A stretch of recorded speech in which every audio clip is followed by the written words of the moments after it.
내가 주를 높이고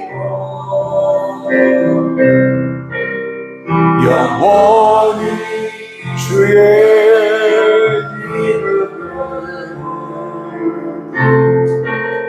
성축하리이다.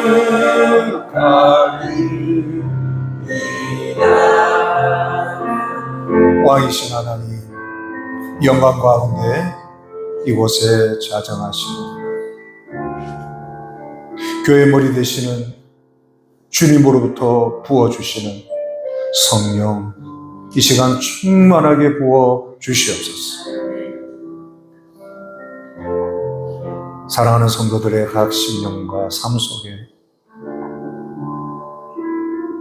봄의 따뜻한 햇볕처럼 생명이 솟아나고 인생의 문들이 열리며 천국의 위로와 기쁨으로 충만케 하여 주시옵소서. 예수님의 이름으로 기도하옵나이다. 아멘. 하나님 말씀은 신약성경 마가복음 14장 1절에서 11절 말씀입니다. 마가복음 14장 1절에서 14절, 1절에서 11절 말씀을 제가 봉독해 드리겠습니다. 자주신 줄 알고 봉독합니다. 이틀이 지나면 유월절과 무교절이라 대제사장들과 서기관들이 예수를 흉계로 잡아 죽일 방도를 고하며 이르되 밀란이 날까 하노니 명절에는 하지 말자 하더라. 예수께서 베다니 나병 환자 시몬의 집에서 식사하실 때에 한 여자가 매우 값진 향유 곧 순전한 나드 한 옥합을 가지고 와서 그 옥합을 깨뜨려 예수의 머리에 부으니 어떤 사람들이 화를 내어 서로 말하되 어찌하여 이 향유를 허비하는가? 이 향유를 300데나리온 이상에 팔아 가난한 자들에게 줄 수 있었겠도다 하며 그 여자를 책망하는지라. 예수께서 이르시되 가만두라. 너희가 어찌하여 그를 괴롭게 하느냐? 그가 내게 좋은 일을 하였느니라. 가난한 자들은 항상 너희와 함께 있으니 아무 때라도 원하는 대로 도울 수 있거니와 나는 너희와 항상 함께 있지 아니하리라. 그는 힘을 다하여 내 몸에 향유를 부어 내 장례를 미리 준비하였느니라. 내가 진실로 너희에게 이르노니 온 천하에 어디서든지 복음이 전파되는 곳에는 이 여자가 행한 일도 말하여 그를 기억하리라 하시니라. 12 중에 하나인 가룟 유다가 예수를 넘겨주려고 대제사장들에게 가매 그들이 듣고 기뻐하여 돈을 주기로 약속하니 유다가 예수를 어떻게 넘겨줄까 하고 그 기회를 찾더라. 아멘. 지난주는 예수님 가장 사랑했던 제자 베드로의 배신과 눈물, 주님의 변함없어진 용서와 사랑을 보았습니다. 오늘은 한 여인의 헌신과 가룟 유다의 배신을 살펴보면서 또 다른 배신의 결과가 어떠한지 함께 은혜를 나누고자 합니다. 방금 읽었던 마가복음 14장 1절에서 3절까지는 세 단락으로 나눌 수 있고 세 부류의 사람들을 보게 됩니다.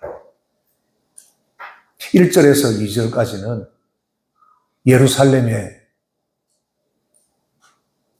이 기득권 세력이었던 대제사장과 서기관들이 나오는데 이들은 예수님을 죽이려고 음모를 꾸밉니다.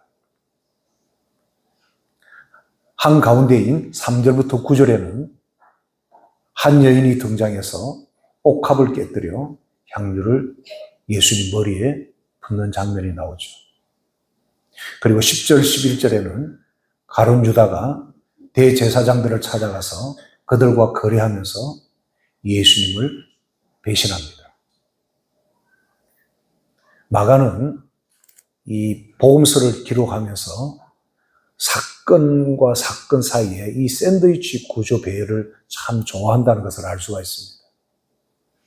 한 여인의 헌신을 가운데 두고 앞부분은 대제사장과 종교인들의 음모와 이 배신, 그리고 뒷부분에는 예수님의 제자 가룟 유다의 배신을 두면서 헌신과 배신을 흥미롭게 대조하고 있다는 것을 알 수가 있죠.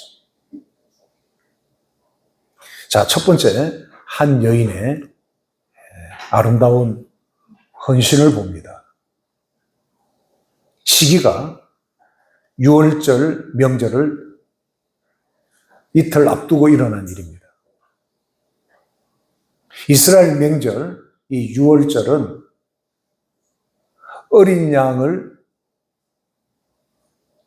잡아서 희생하는 그러한 명절입니다. 그리고 그 기간에는 누룩 없는 떡을 먹는다 그래서 무교절 그렇게 말합니다. 이스라엘 백성들이 명절로 지키는 이 유월절 어린 양을 잡는 이 사건은 이스라엘 백성들이 과거에 애굽에서 구원하셨던 어린 양의 피를 기념하는 그러한 절기죠. 오늘 마가복음 14장은 이제 온 세상 죄를 지신 어린 양 예수님이 이번 유월절 희생제물이 되어서 온 인류를 구원하실 것을 감사하여 이 여인은 자신의 모든 것을 깨뜨려 헌신하는 내용입니다. 얼마나 귀한 구원의 은혜에 대한 감격의 헌신입니까? 우리 모두가 이런 헌신을 드려도 아깝지 않을 비참한 죄에서 우리를 용서해 주시고 건져 주신 주님이신데, 이 여인이 인류를 대표하여 세상 죄를 지고 가시는 어린 양이신 예수님께 자신의 모든 것을 쏟아붓는 헌신을 한 것입니다. 참 얼마나 귀한 일인 거예요. 사실 이 자리는 나병 환자 시몬이 예수님을 대접하기 위해서 예수님과 제자들을 초대한 그러한 식사 자리입니다. 원래 나병 환자가 있는 곳에는 사람들이 다가갈 수가 없습니다. 그런데 이 시몬은 나병 환자로 고통을 겪고 있을 때 예수님이 치료해 주신 것 같습니다. 예수님이 죽을 병, 이 저주의 병에서 자기를 거쳐주신 예수님의 은혜에 감격하고 감사하고 있다가 예수님과 제자들을 정중히 저녁 식사 자리에 초대해서 지금 대접을 하고 있는 거예요. 나병을 고쳐주신 그 은혜에 감사해서 저녁 식사를 정중하게 대접하는 것도 귀한 일이지만 자신을 비참한 죄에서 구원하실 어린 양 되시는 예수님, 그분에 대해서 그 영혼의 감사로 자신의 모든 것을 쏟아붓는 이 여인의 헌신. 그러니까 치유의 감사를 뛰어넘는 영혼의 감사라, 이렇게 말할 수가 있겠죠. 오늘 14장 3절에 보면 예수께서 베다니 나병 환자 시몬의 집에서 식사하실 때에 한 여자가 등장합니다. 매우 값진 향유, 곧 순전한 나드 한 옥합을 가지고 와서 그 옥합을 깨뜨려 예수의 머리에 붓습니다. 한번 사진을 보세요. 이 사진에 저렇게 나와 있습니다. 아주 잘 묘사한 그림이죠. 예수님이 참 즐거운 마음으로 따뜻한 식사를 하고 있는데 이 여인이 다가와서 그 옥합을 깨뜨리는 순간에 그 집안에 향기가 가득 퍼지게 됩니다. 그리고 그 향유를 예수님께 붓습니다. 여러분, 저렇게 머리에 부으면 어디까지 흘러갑니까? 온몸을 다 향유로 적시게 되는 거예요. 이 향유가 머리부터 온몸에 적시게 되는 것은 다 의미가 있습니다. 자, 이것은 뒤에 말씀드리고요. 자신을 비참한 죄에서 구원해 주신 그 은혜에 감격하며 자신이 가진 모든 것을 한 번에 쏟아붓는 이 헌신. 세상의 가치로 이렇게 비교해 보면 한 여자가 매우 값진 향유라 그랬어요. 여기 매우 값지다는 것은 고급 향수라는 거예요. 이 향수는 어떤 향수냐? 순전한 나드는 히말라야에서 자생하는 이 나드라는 이 향이 나는 식물에서 채취한 그런 향수입니다. 그걸 이렇게 기름하고 섞어서 만든 당시 최고급 향수예요. 그 향수가 어떻게 이 여인에게 있느냐?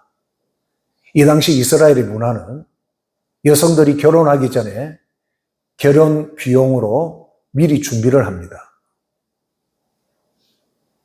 그래서 수입이 생기면 그 고급 향유를 한 방울씩 사서 옥합에다가 한 방울씩 이렇게 모으는 거죠. 꼭 은행에 적금 들듯이. 그렇게 이제 모아진 향유가 그 옥합에 가득히 쌓여 있는 겁니다.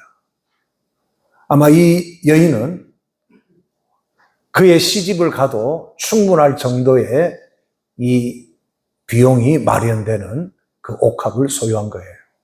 그러니까 이 여성에게는 이 옥합에 담긴 나드 향유는 이 여인의 뭡니까? 재산의 전부예요.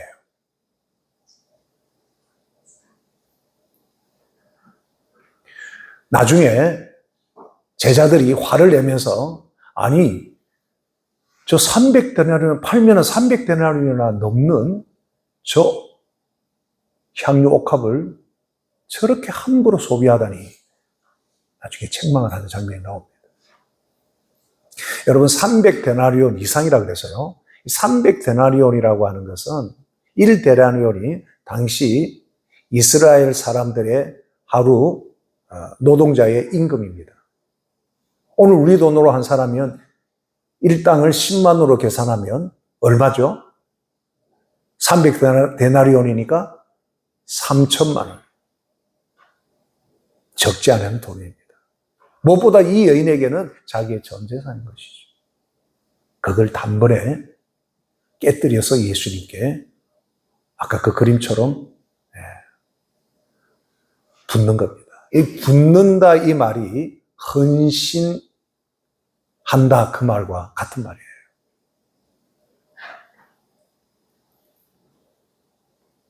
이 헌신의 향기가 그날 저녁에 식사하는 그 공간에 집안 가득히 퍼졌고 이 말씀을 읽을 때마다 이 여인의 헌신의 향기가 오늘 우리에게도 퍼지고 도전을 주는 거예요.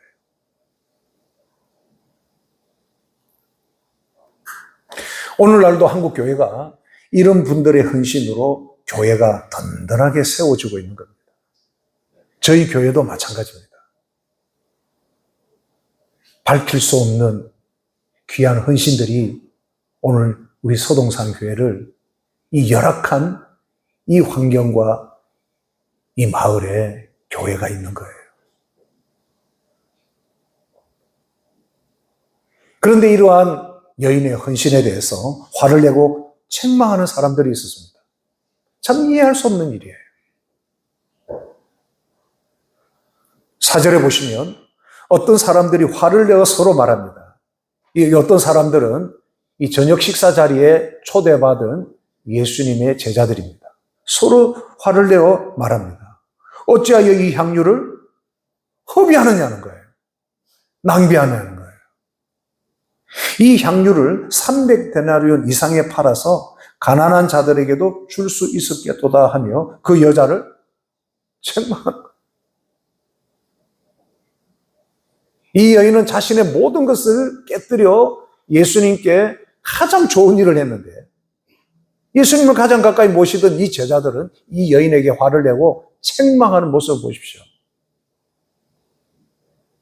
저는 처음에 이 성경을 읽을 때 이해가 안 되더라고요. 여러분, 이틀 후면 예수님이 어떤 길을 가시죠?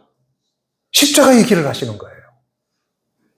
세상 죄를 지고 가는 어린 양으로 6월절 날 십자가에서 속죄 제물이 되어 고통을 당하시고 죽으시는 길을 가고 있는 겁니다. 예수님은 잔치집에 앉아 있지만, 대접을 받고 있지만 예수님의 마음은 사실은 굉장히 힘든 거예요.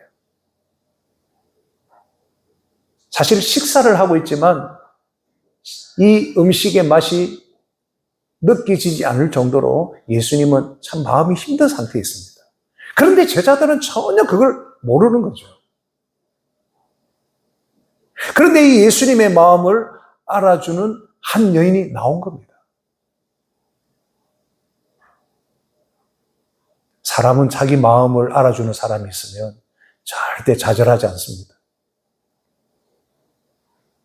이 시대에 하나님이 주목하는 사람도요, 하나님의 마음을 알아주는 사람을 하나님은 아주 주목하고 계세요. 그런 자들을 찾으시는 겁니다. 그게 바로 영과 진리로 예배드리는 사람이에요.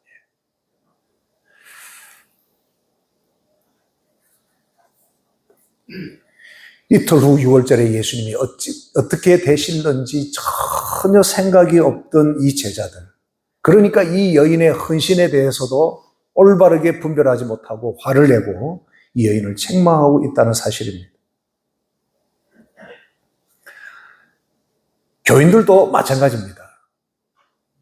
신앙생활 열심히 하고 잘 할 때는 다 비슷하게 보여도 주님의 그 은혜를 잊어버리고 구원의 감격이 식어지면 이 제자들처럼 감사하는 마음보다 아주 계산적인 교인이 되는 겁니다. 동계산을 하는 거예요, 동계산. 네. 자, 두 번째로, 우리는 이 헌신에도 때가 있다고 말씀하신 예수님의 말씀을 우리가 잊지 말아야 됩니다. 헌신도 때가 있습니다. 헌신이라는 말은 몸을 바치는 것, 이게 헌신입니다.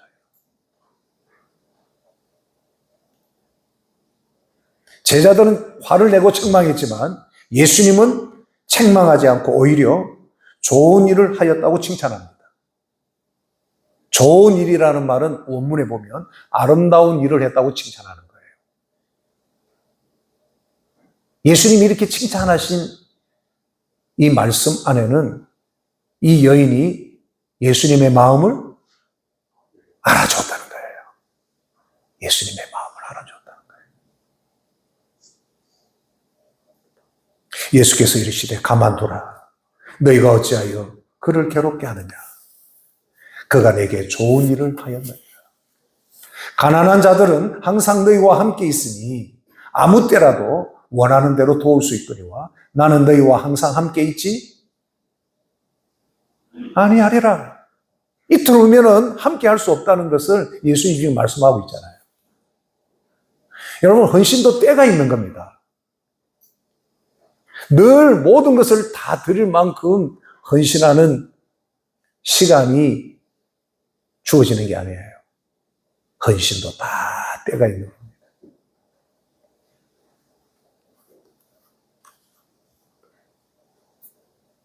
8절에 보시면 예수님이 이렇게 말씀합니다. 그는 힘을 다하여 내 몸에 향유를 부었다. 예수님 또한 이 여인의 마음을 알아주신 거예요. 그리고 이 여인이 한 일이 뭐냐? 내 장례를 미리 준비하였느니라.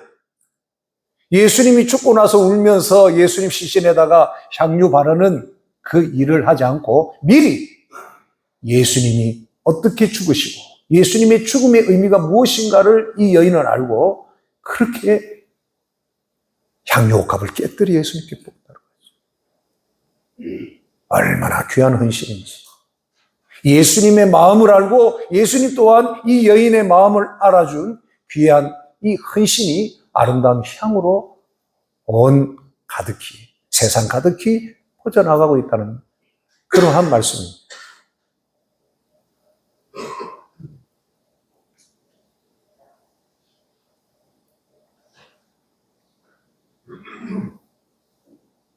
미국에 사는 어떤 권사님에게 아들을 셋이 있었습니다. 이 권사님은 기도하는 가운데 이 세 아들을 하나님의 나라를 위해서 복음을 전하는 일에 드리겠습니다 하고 하나님 앞에 바쳤고 또 이 세 아들 또한 잘 자라주었습니다. 그래서 큰아들이 이제 성장을 해서 하나님의 일을 할 만큼 준비가 되었을 때 주님으로부터 부르심을 받습니다. 그래서 아프리카 선교사로 파송을 받아 아프리카에서 복음을 전하다가 아프리카 부족에게 순교를 당하게 됩니다. 아들이 순교의 피를 흘리고 죽었다는 소식을 들은 그 엄마의 마음이 얼마나 힘들고 마음이 아프겠습니까? 저도 이번에 김치선 그 선교사님 그 태국에서 교통 그 사고로 의식이 없는 상태에 있다는 소식을 듣고 한순간 저도 굉장히 충격을 받았습니다. 한 며칠간 마음이 먹먹하게 그렇게 사실 시간을 보냈습니다.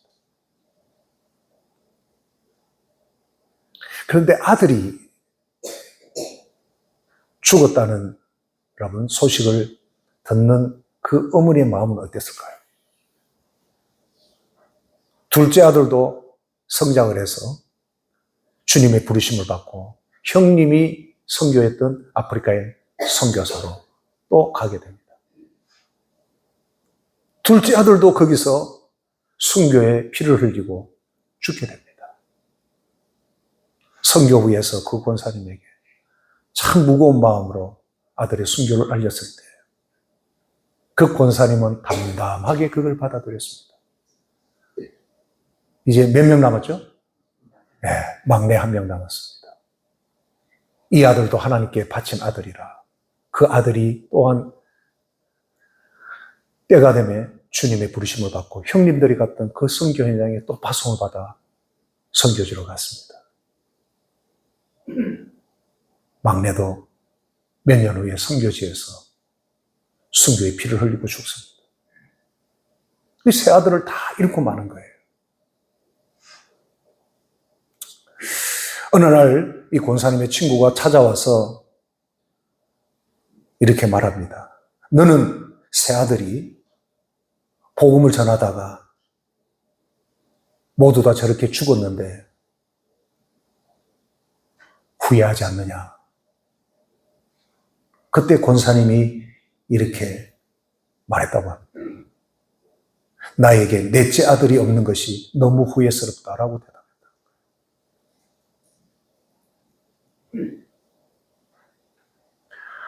그 권사님은 이렇게 기도했습니다. 주님, 온 세상을 모두 주님께 드려도 여전히 저는 부족합니다. 하나님의 보좌를 움직이는 기도요, 헌신인 것이죠. 한 시인이 이 기도를 듣고 감동이 되어서 찬송을 지었습니다. 온 우주를 다 준다 해도 그것으로 주님 섬기기 부족해. 놀랍고 깊은 사랑 인해 내 마음과 내 목숨, 모든 소유를 드리리. 우리 찬송가에 비슷한 찬송가가 있습니다. 찬송가 149장.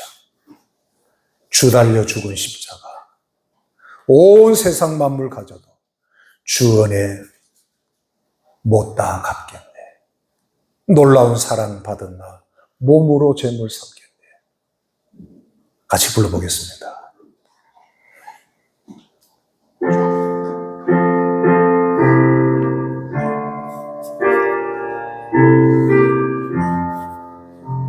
주 달려 죽음 십자가 우리가 생각할 때에 세상에 속한 욕심에 헛된 줄 알고 버리고 죽으신 구주밖에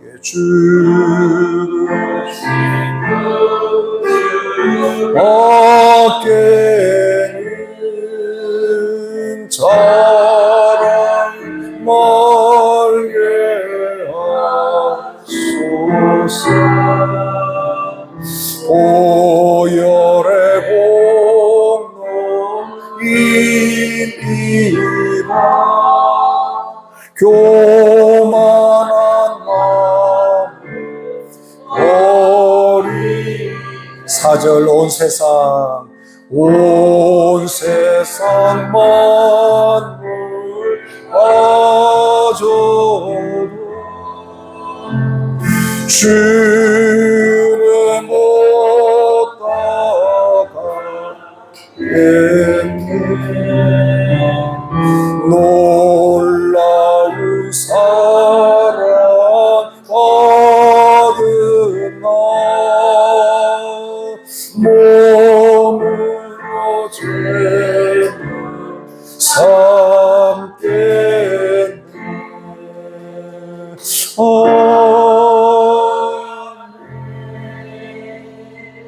예수님은 9절에서 이 여인을 이렇게 축복하십니다. 내가 진실로 너희에게 이르노니 온 천하에 어디서든지 복음이 전파되는 곳에는 이 여자가 행한 일도 말하여 그를 기억하리라 하시니라.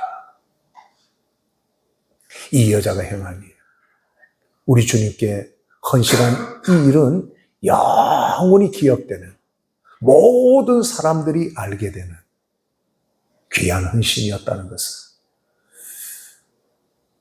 오늘 말씀을 통해서 보여주는 거예요. 여러분, 주님을 향한 헌신은 결코 없어지지 않습니다. 마지막으로 이 제자 가룟 유다의 배신과 그 결말입니다. 여러분, 배신이라는 단어는 신뢰를 저버리는 것이라는 뜻입니다.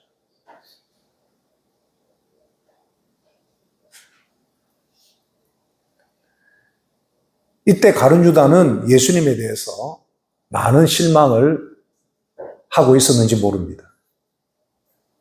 예수님이 자기가 생각하는 그런 길로 가시지 않고 자꾸 고난받고 죽어야 한다고 말씀하시고 사흘 후에 다시 살아날 것을 말씀하시지만 죽는다는 소리에 가룟 유다는 귀에 예수님의 고난과 죽음에 대한 말씀이 귀에 들어오지 않았던 겁니다.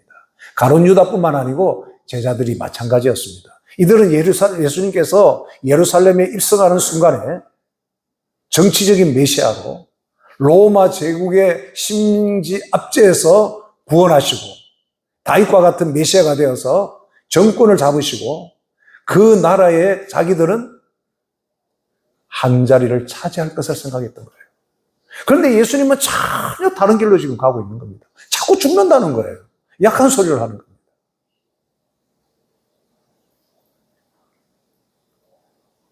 세상 영광을 바라보았던 것입니다. 예수님이 말씀하시는 메시아 왕국, 메시아 나라, 예수님이 다스리는 나라는 고난 후에 주어질 하늘나라의 영광입니다. 십자가 이후의 부활과 승리의 영광의 나라를 예수님은 생각하셨지만 제자들은 그것이 귀에 들어오지 않았던 거예요. 지금 당장 자기 문제, 자기 영광, 자기의 권력, 자기의 부를 생각했던 거예요. 그러니 이 여인의 헌신이 어리석게 보였고 화를 내면서 책망을 했던 겁니다. 교회를 다니는 많은 분들이 오해하는 것 중 하나가 신앙생활을 열심히 하면 세상에서 잘 되는 것만 생각하는 분들이 많습니다. 그러니까 큰 교회로 가는 거예요. 사실 큰 교회 가도 별 거 없어요. 교회는 똑같이 교회입니다. 예수님을 그리스도와 주로 고백하는 성도들이 모이는 공동체가 교회인 거예요. 진심으로 예수님을 믿고 닮고 따르는 그런 교회가 사이즈가 크든 작든 좋은 교회인 겁니다. 할렐루야. 여러분 신앙생활을 어떻게 생각하십니까? 예수님을 믿으면 다 잘 되어야만 한다고 생각하는 분들. 그러다가 자신의 생각대로 되지 않으면 낙심하거나 교회를 떠나거나 아예 주님을 떠나거나 주님을 아예 배신해서 교회 다녀봤자 별거 없다고 하고 오히려 교회를 비난하는 그런 자리에 서는 분들도 많습니다. 안타까운 일이에요. 주님을 따르는 길은 내 욕망과 내 생각을 채워주는 길이 아닌 겁니다. 고난 후에 있을 영광을 바라보지 못하는 사람은 진정한 하늘의 영광, 예수 그리스도로 말미암아 주어지는 이 천국의 부여를 경험할 수가 없는 거예요. 가룟 유다 보십시오. 오늘 14장 10절에 보니까 12 중에 하나인 가룟 유다가 예수를 넘겨주려고 누구에게 갑니까? 대제사장들에게 갑니다. 여인의 헌신 다음에 제자라고 하는 이 가룟 유다는 예수님을 팔기 위해서 넘겨주려고 거래하러 당시 예루살렘의 종교 지도자인 대제사장을 찾아간 거예요. 11절에 보면 그들이 듣고 기뻐했습니다. 그래, 너희 스승 예수를 넘겨주면 우리가 돈을 얼마나 너에게 주겠다. 이 거래한 거예요. 사실 유다는 돈 액수가 중요하지 않았습니다. 자기 생각대로 되지 않는 실망감 때문에 그냥 예수님을 이들에게 넘겨주려고 했던 거죠. 참 나쁜 겁니다, 여러분. 말세는요, 배신하는 일이 많다고 사도 바울은 예언하고 있습니다. 유다가 예수를 어떻게 넘겨줄까 하고 그 기회를 찾더라. 한번 그림을 보십시오. 유다가 대제사장을 찾아가서 거래하고 있는 그림입니다.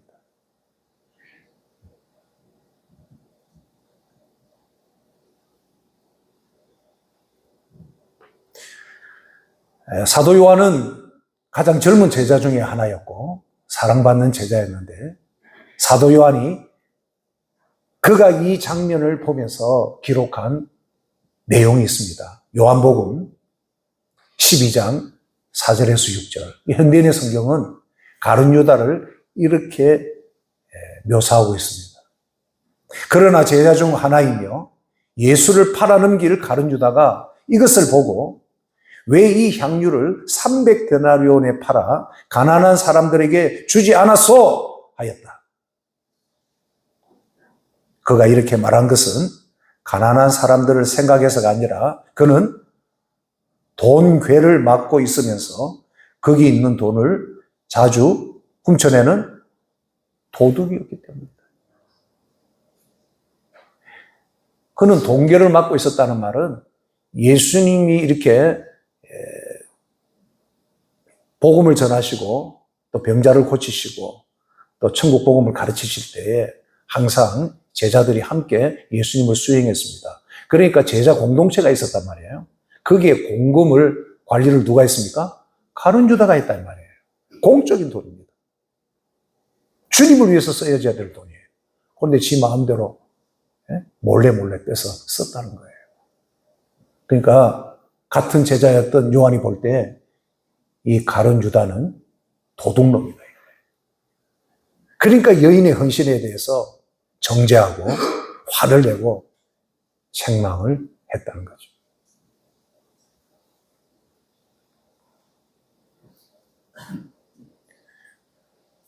교회 헌금은 사사로이 쓰여지는 그러한 재정이 아닙니다. 성도들이 참 주님을 사랑해서 드려지는 귀한 예물들이 모여지는 그러한 공적인 예물이기 때문에 주님을 위해서, 복음을 위해서 가치 있게 써야 되는 것이죠. 결국 가룟 유다는 예수님을 은 30의 대제사장들에게 팔아넘기게 됩니다.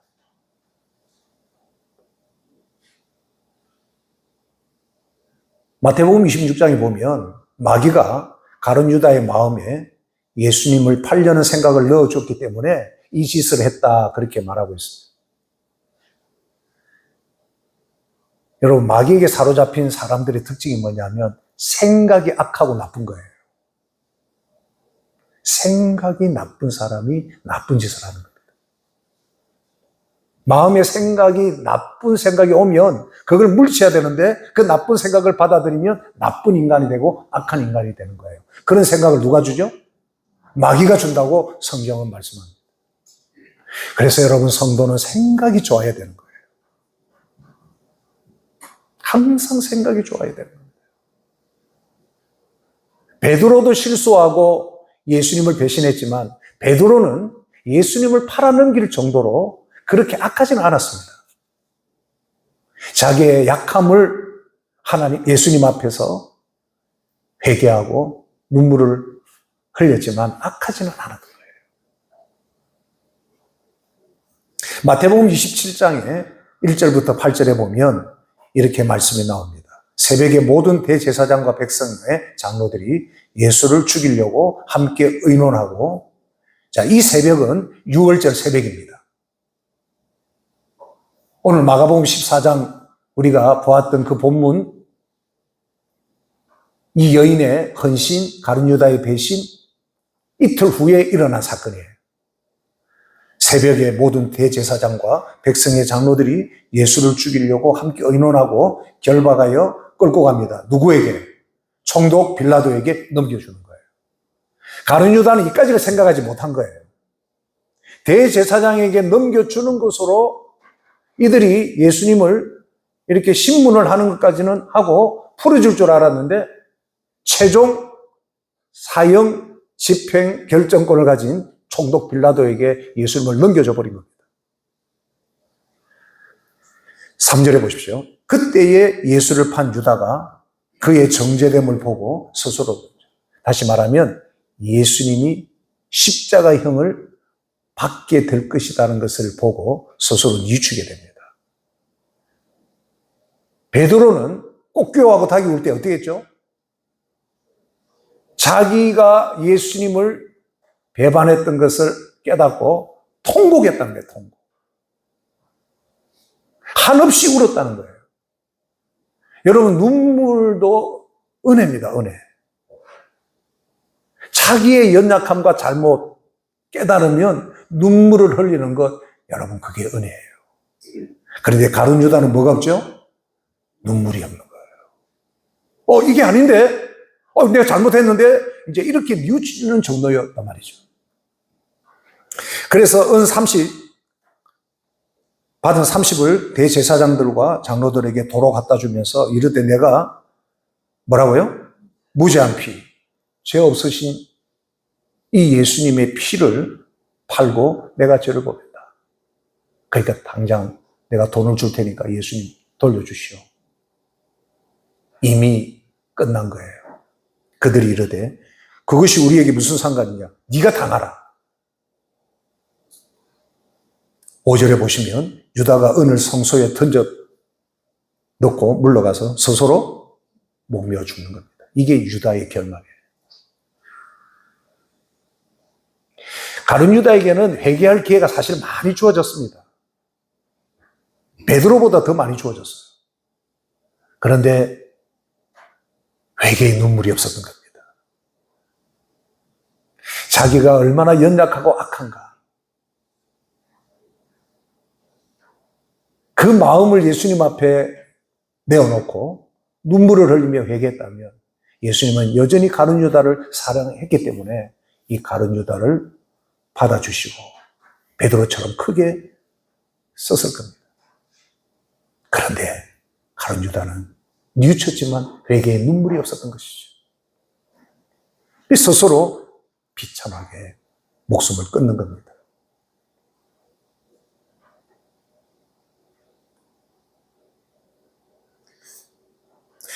여러분, 우리 성도들은 항상 마음의 생각이 좋아야 돼요. 좋은 생각을 가지고 살아야 됩니다. 주님에 대해서도 생각이 좋아야 되고, 생각이 좋은 게 믿음이 좋은 거예요. 사람에 대해서도 생각이 좋아야 됩니다. 항상 긍휼히 여기고 좋은 생각을 하고. 어떤 집사님은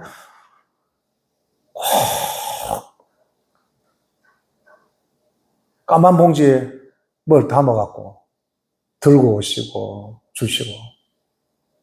그 왜 주시는지 모르겠어요. 그렇게. 근데 제가 이 말씀을 묵상하면서 그 사랑이 참 느껴지는 거예요. 이 어머니 같은 마음이 참 있구나. 그 여성들에게는 이 모성의 따뜻한 마음은요, 하나님 주신 성품이에요.